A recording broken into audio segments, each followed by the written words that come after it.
Wabarakatuh. Pada kesempatan hari ini kita akan belajar tentang teori informasi atau entropi, dan ini akan sangat menarik sekali karena akan saya sertakan rumus perhitungan manualnya.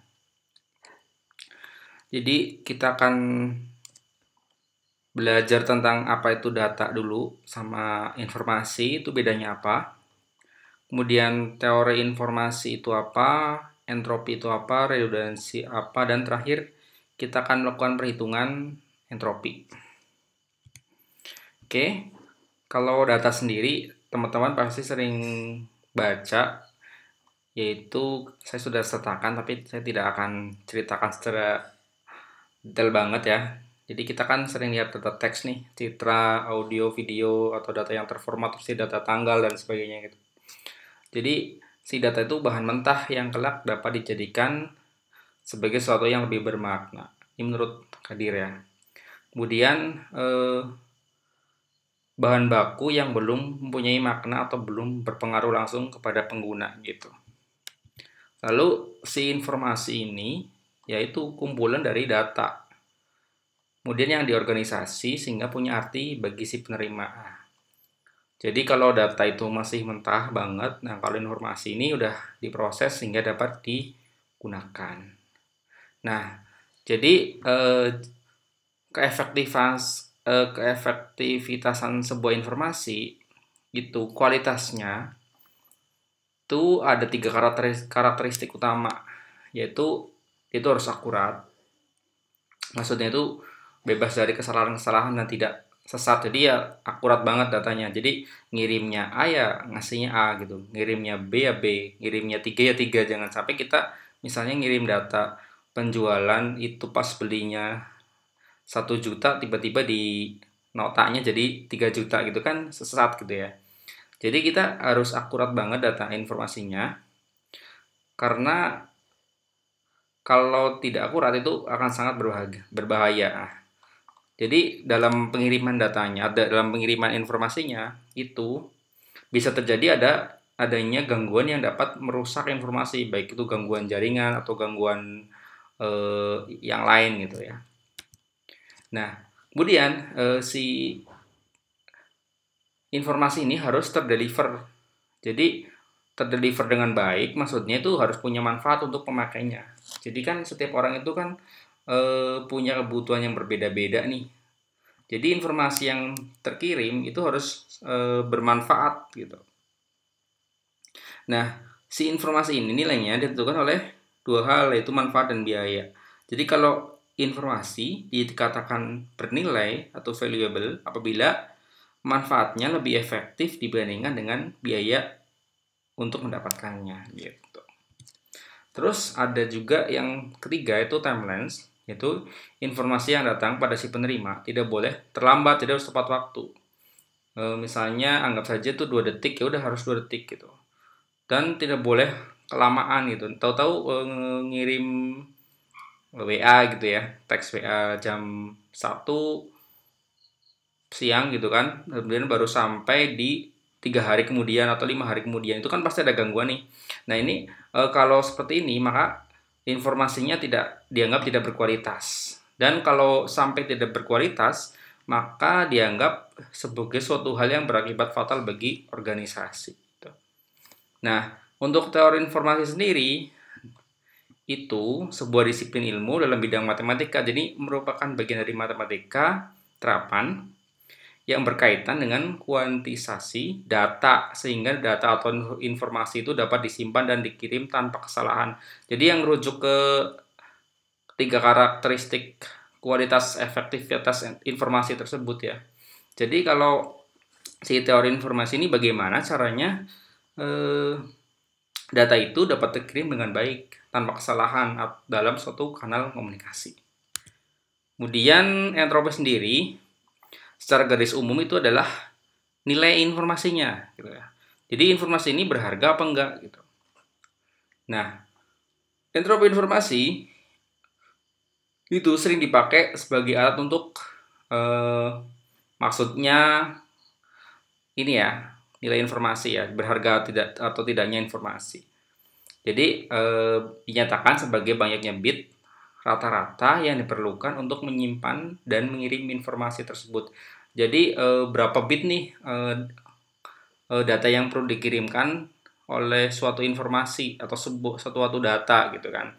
Misalnya, jika dalam keadaan cuaca harian dinyatakan dengan entropi 3 bit, jadi dalam satu hari cuaca itu nilai entropinya 3 bit nih, maka dapat dikatakan bahwa cuaca itu mempunyai rata-rata 3 bit setiap hari gitu.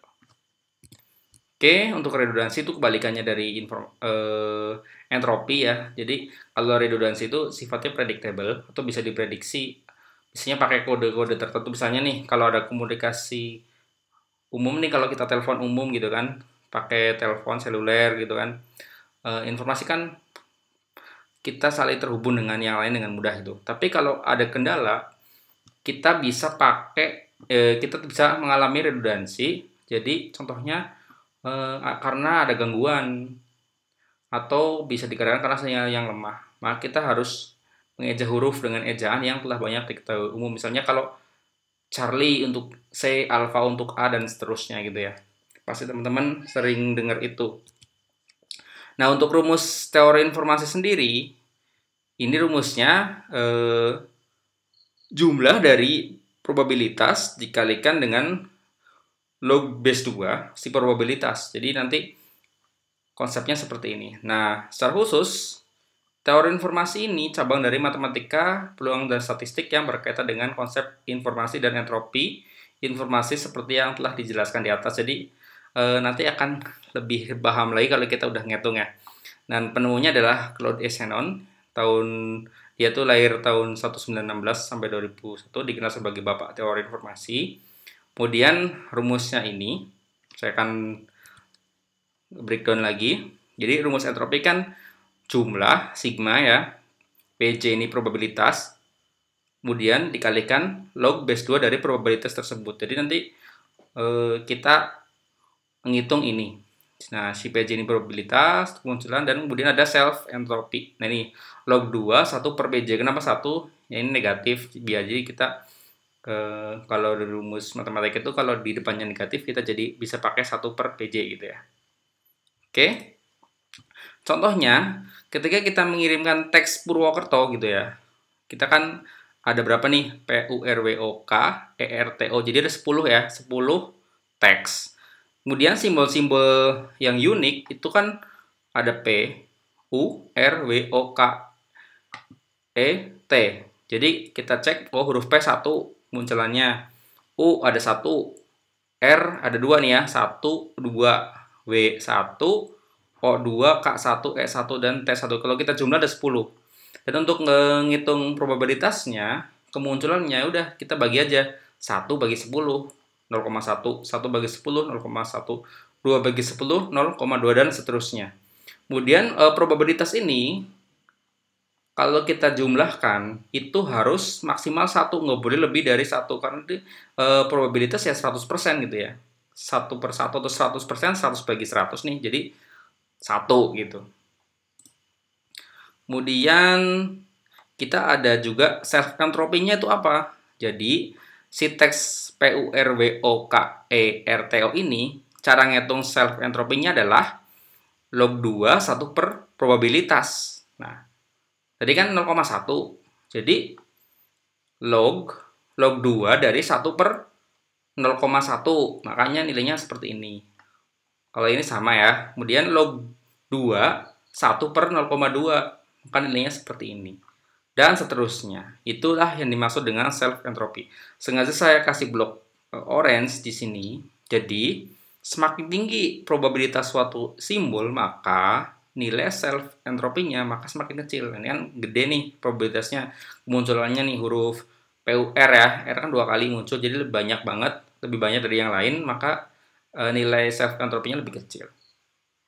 Terlanjut, nah untuk ngitung entropinya tuh kita kalikan dulu nih probabilitas kali self entropinya. 0,1 kali 3,3 bla bla bla. Jumlahnya sekian, ini sama. Nah, ini juga nih dikalikan ini dikalikan semua, kalau udah dapat angkanya seperti ini.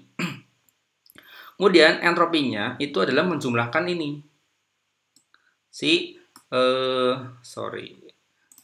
si PJ kali log 21 per PJ ini jumlah, maka nilai entropinya adalah 2,921928095. Dan jumlah bit yang dikirimkan adalah tinggal 2,92 bla bla bla dikalikan berapa total ini simbolnya 10 ya. Berarti ini dikalikan 10, maka nilainya bit yang dikirimkan ketika kita ngirim teks Purwokerto nilainya 29,21928,095 bit. Nah, jadi konsepnya seperti itu. Terus kita tes pakai aplikasi yang sudah saya buat gitu ya. Saya juga udah bikin aplikasi yang saya buat. Mungkin saya akan bagikan di deskripsi link GitHub-nya. Jadi ketika Purwokerto gitu ya, kita save, kita hitung. Nah, sama ya. R2 gitu kan, O2 jumlah ini ya, probabilitas segini, informasi yang segini, PJ lognya segini. Kalau di jumlahnya 2,92 sama, jumlah frekuensi 10 dan jumlah simbolnya ada 8. Jadi jumlah bitnya 29,2192 ya. Sama kan kayak yang ini. Sama ya. Oke, dari saya mungkin penjelasan tentang perhitungan manual entropi cukup. Mungkin teman-teman kalau bingung bisa kita diskusi di kolom komentar. Oke, terima kasih. Semoga bermanfaat. Assalamualaikum warahmatullahi wabarakatuh.